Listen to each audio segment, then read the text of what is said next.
अरे पिया आए दरस अब दीजे।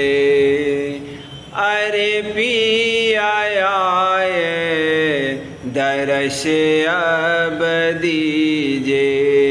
नैना हरदम तरसे मोर, नैना हरदम तरसे मोर। अरे पिया आए दरस अब दीजे। व्याकुल हिया तड़पती दम दम कृत संसार, नहीं मोहि भावे। व्याकुल हिया तड़पती दम दम कृत संसार, नहीं मोहि भावे। सतगुरु प्यारे मोहि निहारो। सतगुरु प्यारे मोहि निहारो। तलफ तलफ के हो गया भोर, तलफ तलफ के हो गया भोर। अरे पिया आए दरस अब दीजे। जगत जाल जंजाल लगाया, चरण बिना कछु मन नहीं भावे। जगत जाल जंजाल लगाया, चरण बिना कछु मन नहीं भावे। राधा स्वामी प्यारे दया करो अब। राधा स्वामी प्यारे दया करो अब। हियरा छिन छिन धड़के जोर, हियरा छिन छिन धड़के जोर। अरे पिया आए दरस अब दीजे।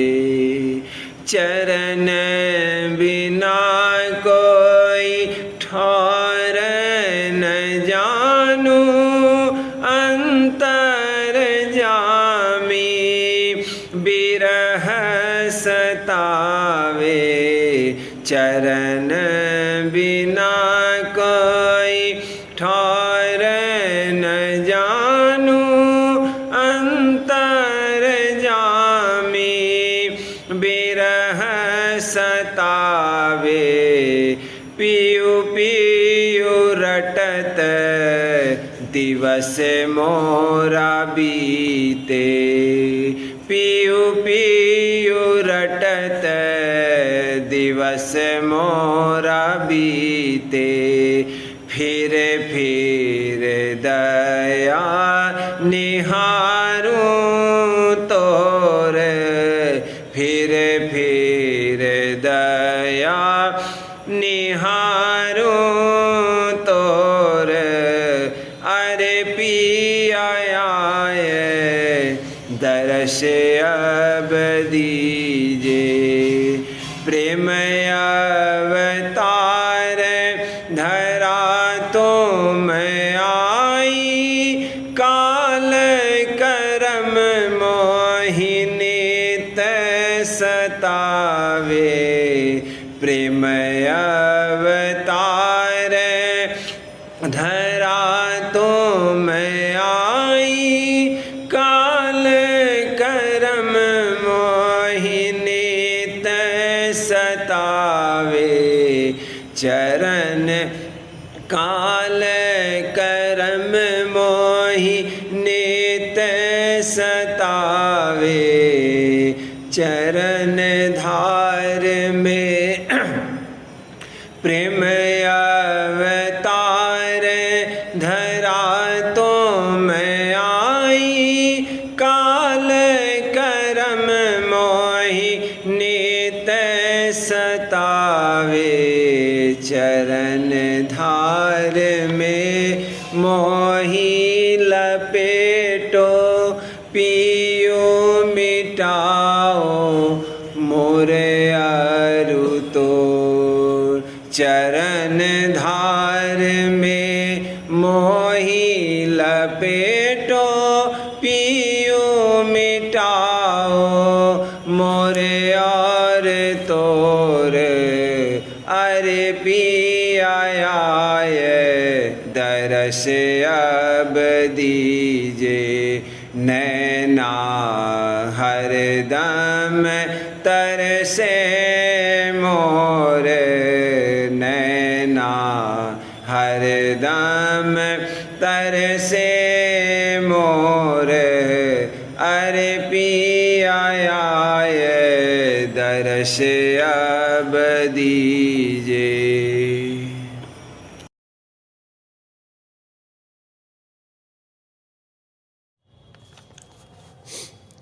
प्रेम पत्र दूसरा भाग, वचन 8, सफ़ा 94। सब जीवों को जो कुल मालिक राधा स्वामी दयाल के बच्चे हैं, अपने निज घर और सच्चे माता पिता की सुध लेकर चलने और उनके चरणों में पहुँचने का जतन करना चाहिए। दफा 1। इस दुनिया में हर एक शख्स के मन में अपने घराने और बाप दादे की बड़ाई का बड़ा ख्याल और मान रहता है। फिर जबकि यह बात मालूम हुई कि हम सब पुरुष और स्त्री कुल मालिक राधा स्वामी दयाल के बाल बच्चे यानी पुत्र और पुत्री हैं, तब किस कदर खुशी और शांति हमारे मन में अपने उच्च कुल और सच्चे माता पिता राधा स्वामी दयाल की बड़ाई की पैदा होनी चाहिए कि जिसके सामने और खुशी और मान सब ओछे नजर आवेंगे। दफा 2। जब इस बात का कि हम सब कुल मालिक राधा स्वामी दयाल के बाल बच्चे हैं थोड़ा बहुत यकीन दिल में आवेगा, तब ज़रूर हमारे मन में कुल जीवों की तरफ थोड़ा बहुत प्यार बहन भाई के मुवाफिक पैदा होगा, और चाहे जाहिर में उसका बर्तावा हर एक से हर वक्त और हर जगह इस समझ के मुवाफिक ना हो सके, पर मन में ख्याल इसी किस्म के प्यार का थोड़ा बहुत ज़रूर रहेगा, और दिल से वह शख्स हर एक का हितकारी बना रहेगा, और अपने मतलब के वास्ते या बगैर ज़रूरत खास के, जिसमें बहुत से जीवों का आराम और फ़ायदा नज़र आवे, किसी को मन और वचन और कर्म करके नुकसान या तकलीफ पहुंचाने का इरादा न करेगा। दफा 3।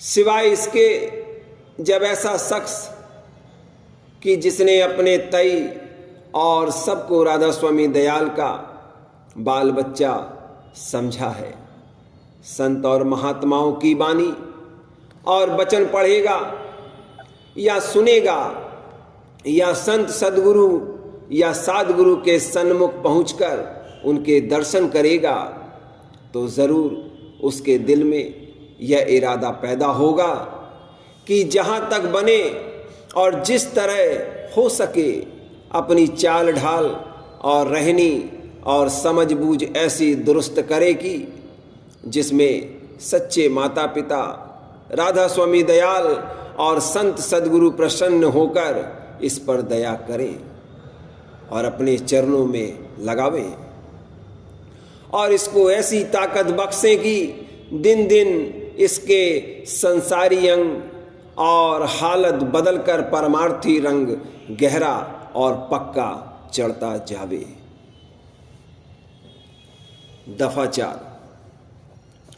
ऐसे शख्स पर कुल मालिक और संत सद्गुरु जरूर दया फरमावेंगे, यानी उसके मन में परमार्थ और उसकी कमाई करने का शौक पैदा करके उसका मेल सत्संग से लगा देवेंगे, जहाँ की वह सच्चे परमार्थ यानी प्रेमा भक्ति की रीत और बर्तावा समझकर और सच्चे और कुल मालिक की महिमा और भेद सुनकर सुरत शब्द मार्ग की कमाई में, जो कि संतों की निज जुगत वास्ते पहुँचाने जीवों के निज घर में है, लग जावेगा और दिन दिन विकारी अंग और स्वभावों को छोड़ता हुआ निर्मल होकर एक दिन अपने सच्चे माता पिता के चरणों में पहुँच जावेगा।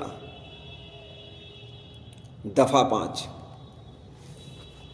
जैसे यह शख्स संत सद्गुरु की दया लेकर अभ्यास करता जावेगा, उसी कदर उसको अंतर में मेहर और दया के पर्चे मिलते जावेंगे, जिससे इसके मन में यकीन कुल मालिक की बड़ाई और समर्थता और उसके घट में और हर जगह मौजूद होने का बढ़ता जावेगा और उसके साथ प्रीत भी चरणों में दिन दिन बढ़ती जावेगी और नित्य नई उमंग और प्रेम घट में जागता जावेगा कि जिसके सबब से कुल मालिक और संत सद्गुरु के चरणों में प्यार और भाव और कुल जीवों की तरफ दया भाव बढ़ता जावेगा और शुभ अंग और स्वभाव आप ही आप उसके मन में पैदा होते जावेंगे और प्रेमी और भक्तजन और साधजन महाप्यारे लगेंगे और उनकी और सद्गुरु की सेवा और खिदमत करने को मन में नई नई उमंग पैदा होगी। दफा 6। मालूम होवे कि दुनिया में भी जब किसी की शादी होती है तब पुरुष और स्त्री को आपस में किस कदर प्यार और अपनी ससुराल वालों में कैसी मोहब्बत और उनको राज़ी रखने की किस कदर चाह मन में फौरन पैदा हो जाती है। फिर जो परमार्थ में किसी को इस बात का यकीन हुआ कि राधा स्वामी दयाल कुल मालिक और सर्व समर्थ और सब जीवों के सच्चे माता पिता हैं और सब जीव उनके निज बच्चे हैं, तो जो उनके मन में राधा स्वामी दयाल और संत सद्गुरु के चरणों में जो उनके निज भेदी और उनसे मिलाने वाले हैं प्रीति और भाव जागा और कुल जीवों की तरफ दया भाव पैदा हुआ, तो यह कुछ अचरज की बात नहीं है, बल्कि ऐसी हालत का पैदा होना फौरन वक्त आने यकीन के ज़रूर चाहिए, क्योंकि यह निशान और सबूत यकीन का है और जो ऐसी हालत ना होवे तो जानना चाहिए कि उसके यकीन में किसी कदर कसर है। दफा 7। जब कोई लड़का वर्ष 2 वर्ष का है और उस वक्त उसका बाप वास्ते नौकरी या सौदागरी के विदेश में चला गया और बहुत अरसे तक घर पर न आया, तो जब वह लड़का होशियार हुआ और अपनी माँ से हाल अपने बाप का सुना तो उसी वक्त उसको मोहब्बत बाप की तरफ पैदा हुई और उससे मिलने का शौक उसके दिल में जागा। इसी तरह जो जीव की काल और माया के पैदा किए हुए पदार्थों में इस दुनिया में लिपट रहे हैं और अपने निज माता पिता और निज घर से बिल्कुल बेखबर हैं, फिर जब संत सद्गुरु की जो भेदी उस घर के हैं और सच्चे माता पिता के मुआफिक जीवों का हित दिल में रखकर उनके उद्धार के निमित्त इस दुनिया में आते हैं, भाग से मिले और उन्होंने भेद और महिमा कुल मालिक राधा स्वामी दयाल की सुनाई। उसी वक्त उन जीवों के मन में प्यार और भाव और शौक दर्शन राधा स्वामी दयाल का जाग उठता है और उसी दिन से वह उस जतन में लग जाते हैं कि जिसकी कमाई करके एक दिन अपने निज घर यानी राधा स्वामी धाम में पहुंच जावे। दफा 8। ऐसी प्रीत और प्रतीत का जागना कोई अचरज की बात नहीं है, पर संत सद्गुरु के वचन में प्रतीत होनी चाहिए और नहीं तो हालत मन की फौरन नहीं बदलेगी। अलबत्ता कोई दिन सत्संग करके और वचन बारंबार सुनकर और अभ्यास करके और कुछ पर्चे अंतर में पाकर प्रेम जागता जावेगा और आहिस्ते आहिस्ते एक दिन काम पूरा बन जावेगा। दफा 9। अब समझना चाहिए कि जिन जीवों के मन में इस दुनिया का हाल देखकर ऐसा ख्याल पैदा हुआ कि यह देश ठहराओ और हमारा नहीं है और यहाँ के सुख तुच्छ और नासमान हैं और जो कोई कुल रचना का करता है वह कहाँ है और कैसे मिल सकता है, और कोई देश ऐसा भी ज़रूर होना चाहिए कि जो अमर हो और जहाँ का सुख और आनंद भी सब सुखों का भंडार और अमर हो। और इन सब बातों के दरियाफ्त करने का शौक और खोज हर वक्त दिल में लगा रहता है। सो जब इन जीवों की दर्शन संत सद्गुरु या साधगुरु का मिलेगा और वे भेद कुल मालिक और निज घर का और जुगत चलने की समझावेंगे, तब वे फौरन प्रतीत उनके वचन की करके अभ्यास में लग जावेंगे और उनके मन में प्रीत सच्चे मालिक और निज धाम की जाग उठेगी और वे संत सद्गुरु जो कि भेद देने वाले और पहुंचाने वाले उस घर के हैं और प्रेमी जन के साथ निहायत दीनता और मोहब्बत करेंगे और इस दुनिया से किसी कदर बर्दाश्ता खातिर यानी उदास होकर अपने निज घर की तरफ चलने की जिस कदर बन सकेगा कोशिश करेंगे। ऐसे ही जीवों का नाम सच्चा परमार्थी है और उन पर दिन दिन कुल मालिक राधा स्वामी दयाल और संत सद्गुरु की दया बढ़ती जावेगी। दफा 10। इस वास्ते कुल जीवों को जो फिक्र और विचार और गौर के साथ काम करते हैं और आंख खोलकर दुनिया के कारोबार की जांच करते हैं, मुनासिब है कि इसी मुआफिक कार्रवाई करें, यानी संत सद्गुरु या साधगुरु का खोज करके उनसे सब भेद दरियाफ्त करें और कुल मालिक राधा स्वामी दयाल की प्रीत और प्रतीत हृदय में बसाकर घर चलने का जतन और अभ्यास शुरू करें, तो एक दिन राधा स्वामी दयाल की दया से घर में पहुंचकर अमर और पूर्ण आनंद को प्राप्त होंगे। दफा 11।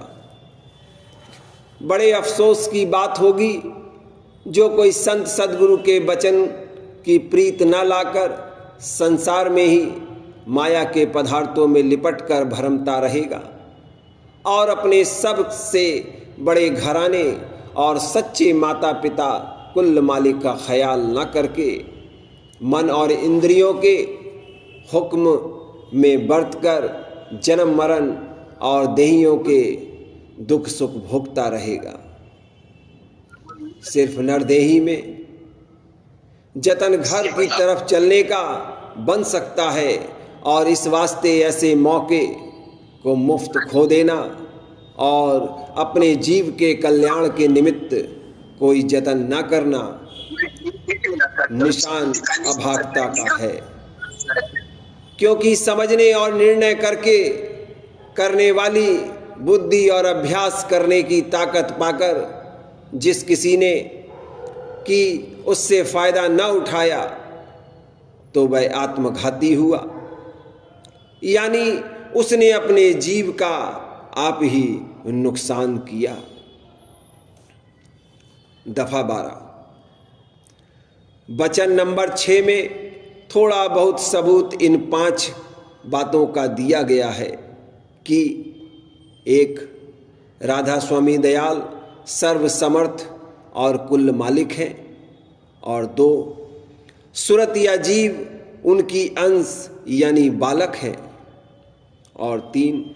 सिवाय सूरत शब्द मार्ग के और कोई रास्ता सहज और धुर पहुंचाने वाला नहीं है, और 4.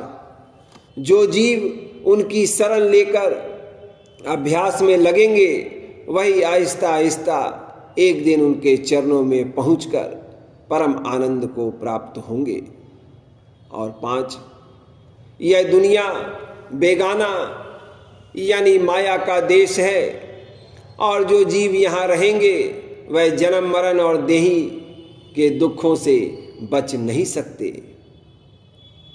अब जीवों को चाहिए कि इस वचन की थोड़ी बहुत प्रतीत करके अभ्यास में लगें तो वे एक दिन निज घर में पहुंचकर हमेशा को सुखी हो जाएंगे, नहीं तो वे माया के देश में अपने कर्मों के मुआफिक नीच ऊंच योनि और स्थानों में भरमते रहेंगे।